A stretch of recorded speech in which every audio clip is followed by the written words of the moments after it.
বিসমিল্লাহির রহমানির রহিম। আসসালামু আলাইকুম রহমতুল্লাহ। আজ আমরা কথা বলবো তথাকথিত হিজবুত তাওহীদকে কীভাবে মোকাবিলা করা উচিত। আবেগ নয়, কৌশলই হোক জবাব। ১৯৯৫ সালে জনাব মোহাম্মদ বায়জিদ খান পন্নী কর্তৃক প্রতিষ্ঠিত হিজবুত তাওহীদ নামক দলটির বিতর্কিত মতবাদ সম্পর্কে সাধারণ মানুষ ধীরে ধীরে সচেতন হচ্ছেন।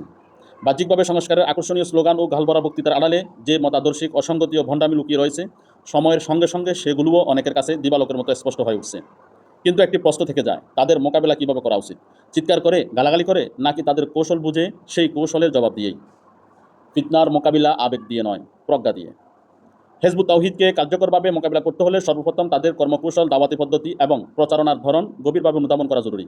আবেগের বশবর্তী হয় কেবল জ্বালাময়ী বক্তব্য দেওয়া কিংবা অকারণে কাফের, ইহুদিদের দালাল এই ধরনের স্লোগান নির্ভর ভাষা ব্যবহার করে তাদের মোকাবিলা করা ফলপ্রসূ নয়। বরং তাদের কৌশলকে বুঝে সেই কৌশলের উপযুক্ত জবাব কৌশলগতভাবে দিতে হবে। কারণ একটি সংগঠিত ফিতনার মোকাবিলা আবেগ দিয়ে চলে না, জ্ঞান, প্রজ্ঞা এবং দূরদর্শিতার মাধ্যমে সম্ভব। তাদের অন্যতম কৌশল হলো সংস্কারধর্মী, আকর্ষণীয় এবং আবেগঘন বক্তব্যের মাধ্যমে সাধারণ মানুষের দৃষ্টি আকর্ষণ করা। এরপর ধীরে ধীরে মানুষকে তাদের আদর্শের প্রতি আগ্রহী করে তোলা। বাহ্যিকভাবে তারা এমন একটি ভাবমূর্তি উপস্থাপন করে যা প্রথম দর্শনে অনেকের কাছে গ্রহণযোগ্য ও আশাব্যঞ্জক বলে মনে হতে পারে। এই প্রক্রিয়ারই অংশ হিসেবে তারা প্রায়শই আলেম ওলামাদের বিরুদ্ধে জনমনে বিরূপ ধারণা সৃষ্টি করার চেষ্টা করে। হাজারো সৎ, মুখলিস ও দায়িত্বশীল আলেমের দীর্ঘদিনের অবদানকে আড়াল করে দু একজন বিতর্কিত ব্যক্তির ভুল বা ব্যক্তিগত বিচ্যুতিকে এমনভাবে সামনে আনা হয় যেন সেটি সমগ্র আলেম সমাজের প্রকৃত চিত্র। এর ফলে আলেম বিদ্বেষী বিভিন্ন মহল, রাজনৈতিক গোষ্ঠী কিংবা ইসলামী শিক্ষা ব্যবস্থার সমালোচকদের কাছে এই ধরনের প্রতারণা সহজেই গ্রহণযোগ্যতা লাভ করে। অনেক পর্যবেক্ষকের মতে এই কৌশলের আরেকটি উদ্দেশ্য হলো নিজেদের বিরুদ্ধে উত্থাপিত বিভিন্ন সমালোচনা, যেমন উগ্রবাদ, জঙ্গিবাদ বা মৌলবাদের অভিযোগ থেকে রাষ্ট্রের গোয়েন্দা সংস্থা এবং সাধারণ মানুষের দৃষ্টি অন্যদিকে সরিয়ে নেওয়া। একই সঙ্গে তারা তাদের চরম বিতর্কিত মতাদর্শ ও কুফুরি বিশ্বাসকে প্রথমেই প্রকাশ না করে সাংগঠনিক শৃঙ্খলা, সংস্কারের স্লোগান, বাহ্যিক চাকচিক্য এবং আকর্ষণীয় উপস্থাপনার আড়ালে সেগুলোকে আচ্ছাদিত রাখার চেষ্টা করে। ফলে সাধারণ মানুষ শুরুতেই তাদের প্রকৃত আদর্শ ও বিশ্বাস সম্পর্কে পূর্ণাঙ্গ ধারণা লাভ করতে পারে না। এখন আমরা তাদের বক্তব্য থেকে কিছু নমুনা দেখাবো। প্রত্যেকটি বক্তব্য তাদের নিজস্ব প্রকাশিত স্ক্রিপ্ট থেকে নেওয়া। আপনারা মনোযোগ দিয়ে পড়ুন এবং নিজেরাই বিচার করুন। প্রথমে হিজবুত তাওহীদ দলটির প্রতিষ্ঠাতা জনাব বায়জিদ খান পন্নী সাহেবের মর্যাদা লাভের দাবি ও নবী রাসূলগণও দায়িত্ব পালনে ব্যর্থ হয়েছেন বলে তার মন্তব্য। তাদের প্রকাশিত একটি গ্রন্থ আল্লাহর মুজিজা হিজবুত তাওহীদের বিজয় বইটির ৬৮ নং পৃষ্ঠা লেখা আছে, বায়জিদ খান পন্নী সম্পর্কে লেখা, তিনি বলেছেন, একদম মহাসত্য পেয়েও যেখানে নবী রাসূলদের মধ্যে অনেকে ব্যর্থ হয়েছেন, পারেননি, সেখানে আমি কে? আমি তো কেউ না, কিছুই না। কি হবে কি হবে না এই সংশয় আমার ছিল ২০০৮ সনের ফেব্রুয়ারির ২ তারিখ পর্যন্ত পূর্ণভাবে ছিল, যদিও সেটা আমাকে দমাতে পারেনি। এই জন্য যে আমি চেষ্টা করে যাব। নবী রাসূলটা পারেননি, আর আমি কে? আমি চেষ্টা করে যাব। মুজিজার দিনটায় আল্লাহ আমার সব সংশয় অবসান করেছেন, জানিয়ে দিলেন নিজে যে হবে, উনি করবেন, আমি না, তোমরাও না, আমিও না। এখানে তিনি সুস্পষ্টভাবে নবী রাসূলদের মতো মুজিজা লাভ করার দাবি তো করেছেনই, এবং নবী রাসূলগণ তারা তাদের দায়িত্ব পালনে ব্যর্থ হয়েছিলেন, এ ধরনের কুফুরি কথা এখানে তিনি পেশ করেছেন। একই বিষয়ে এবং একই গ্রন্থের পৃষ্ঠা নং ৯-তে আরও লেখা আছে বায়জিদ খান পন্নী সম্পর্কে, আমাদের ইমাম বলছেন, বর্তমানে দুনিয়ায় ইসলাম হিসেবে যে ধর্মটি চালু আছে সেটি আল্লাহর দেওয়া প্রকৃত ইসলাম নয়, বরং প্রকৃত ইসলামের সম্পূর্ণ বিপরীত। প্রকৃত ইসলামটা কি তাও তিনি মানবজাতির সামনে পেশ করেছেন। এখন প্রশ্ন হলো, তার এই কথা সত্য না অসত্য তা আমরা কি করে বুঝবো?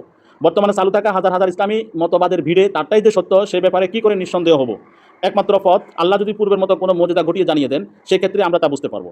কিন্তু আমাদের ইমাম নবী রাসূল নন যে আল্লাহ তার মাধ্যমে মর্যাদা ঘটাবেন। তাই এখন কোনো বিষয়কে সত্যায়ন করার প্রয়োজন হলে আল্লাহর নিজেকেই প্রদর্শন করা ছাড়া আর কোনো পথ নেই। তাই গত ২রা ফেব্রুয়ারি ২০০৮ তারিখে হিজবুত তাওহীদ ও তার ইমামকে সত্যায়ন করার জন্য আল্লাহ নিজে ১০ মিনিট ৯ সেকেন্ডের মধ্যে ৮টি মুজিজা সংঘটিত করেছেন। নাউজুবিল্লাহ। এবার ইসলাম সম্পর্কে তাদের অপিনিয়নটা কি আমরা একটু দেখব। তাদের একটি বই, ইসলাম শুধু নাম থাকবে, বইটির ৯ নং পৃষ্ঠাতে লেখা আছে, বর্তমানে আমরা যে ধর্মটিকে ইসলাম হিসেবে দেখছি, যেটাকে ধর্মপ্রাণ মানুষ অতি যত্ন সহকারে পালন করার চেষ্টা করছেন, যে ইসলামটাকে সর্বত্র স্কুল, কলেজ, মাদ্রাসায় ও পীরের খানখায় শেখানো হচ্ছে, সেটা প্রকৃত ইসলাম নয়। একজন জীবিত মানুষ এবং একটি লাশের মধ্যে বাহ্যিক মিল বহু রয়েছে। যেমন জীবিত মানুষের শরীরে যেসব অঙ্গ প্রত্যঙ্গ আছে, লাশেরও সেগুলো সব আছে, কিন্তু তাতে প্রাণ না থাকায় সেটার দেহ সৌষ্ঠব যত সুন্দরই হোক, সকল সৌন্দর্য, সকল সুগঠিত অঙ্গ প্রত্যঙ্গ সই লাশ মৃত।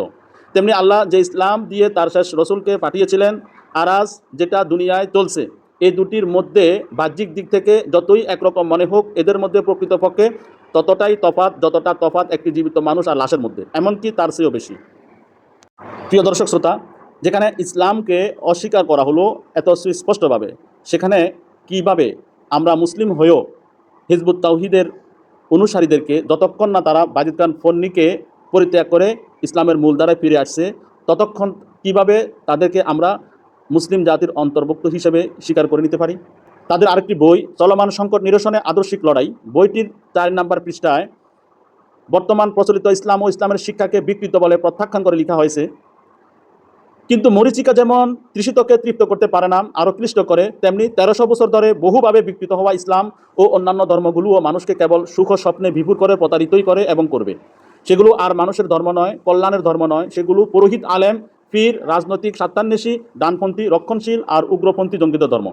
এখানে বর্তমান ইসলামকে জঙ্গিদের ধর্ম হিসেবে আখ্যায়িত করা হয়েছে এবং ইসলামকে চরমভাবে অবমাননা করা হয়েছে এবং ইসলাম ধর্ম অনুসারী মুসলমানদেরকে জঙ্গি হিসেবে এখানে উল্লেখ করা হয়েছে। এবার আমরা দেখব তাদের তথাকথিত হিজবুত তাওহীদের অনুসারীরা তাদের দাজ্জালের যেই শিক্ষা বা কনসেপ্ট তারা ধারণ করে, সেই দাজ্জাল বা সেই দাজ্জালি শিক্ষা বা কনসেপ্টকে ধারণ করে মৃত্যুবরণকারী তাদের ওই অনুসারীদেরকে তারা কী হিসেবে চিত্রায়িত করেছেন।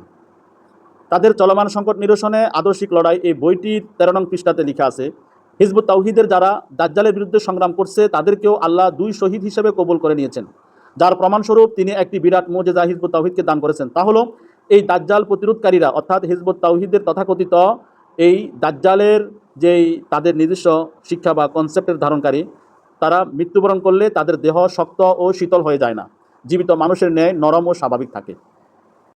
আমার জানা নেই দর্শক শ্রোতারা কীভাবে তাদের এই কথাগুলোকে মূল্যায়ন করবেন। তাদের একই বইয়ের 13 নং পৃষ্ঠাতে ইসলাম সম্পর্কে কতটা খতরনাক এবং অবমাননাকর কথা লিখেছেন, এবার আপনারা একটু দেখুন। চলমান সংকটসমূহ মোকাবেলায় ধর্মের প্রকৃত শিক্ষা জনগণের সামনে এনে ধর্ম ব্যবসায়ীদের অপব্যাখ্যার বিরুদ্ধে সচেতনতা সৃষ্টির কোনো বিকল্প নেই। ধর্মের এই প্রকৃত শিক্ষা কোনো স্কুলে নেই, মাদ্রাসাতেও নেই, আছে একমাত্র হিজবুত তাওহীদের কাছে। এই কথা আমরা দৃঢ়ভাবে ঘোষণা করছি এবং আমাদের সাধ্যমতো সেটাই আমরা সরকার, গণমাধ্যম সহ সর্বশ্রেণীর মানুষের সামনে তুলে ধরি। প্রিয় দর্শক শ্রোতা, তারা আমাদের পবিত্র ইসলাম ধর্মকে তাদের এই কথাবার্তায় শুধু অপমান করেনি, বরং সারা বিশ্বের প্রায় 200 কোটি মুসলিম উম্মার ধর্ম বিশ্বাসকে তারা চরমভাবে এখানে আঘাত করেছে। তাদের একই বইয়ের 12 নং পৃষ্ঠাতে তারা বর্তমান প্রচলিত ইসলাম সম্পর্কে আরও কি লিখেছেন একটু খেয়াল করুন। বর্তমানে সারা পৃথিবীতে ইসলাম ধর্ম নামে যে ধর্মটি চালু আছে সেটা আল্লাহর প্রকৃত ইসলাম নয়। গত 1400 বছর ধরে ধীরে ধীরে আল্লাহর প্রকৃত ইসলাম ধর্ম ব্যবসায়ীদের দ্বারা বিকৃত ও বিপরীতমুখী হয়ে গেছে। আল্লাহ অতি দয়া করে তার প্রকৃত ইসলাম জামানার ইমাম জনাব মোহাম্মদ বাজিদ খান পন্নীকে বুঝিয়েছেন। হিজবুত তাওহীদ সেই প্রকৃত ইসলামের ধারক।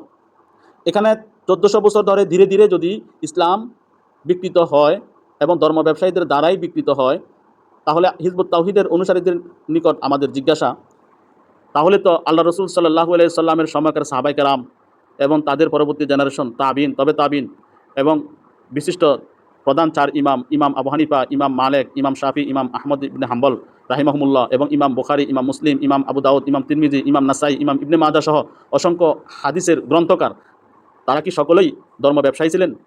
তাদের সকলকে ধর্ম ব্যবসায়ী আখ্যায়িত করে নিজেদেরকে ধর্মের একদম নিখুঁত সেবক হিসেবে দাবি করা কতটা যুক্তিসঙ্গত হতে পারে?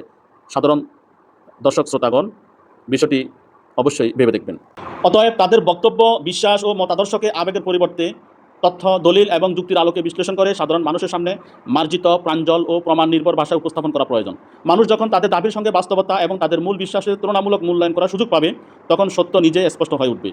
আর তখন যে কোনো প্রকার আদর্শিক অসঙ্গতি কিংবা সাংগঠনিক ভণ্ডামিও মানুষের কাছে উদ্ভাসিত হবে ইনশাল্লাহ। আল্লাহ তাআলা আমাদের সবাইকে সত্যকে চেনার এবং সত্যের উপর অবিচল থাকার তৌফিক দান করুন। ওয়া মা আলাইনা ইল্লাল বালাগ। আসসালামু আলাইকুম ওয়া রাহমাতুল্লাহ।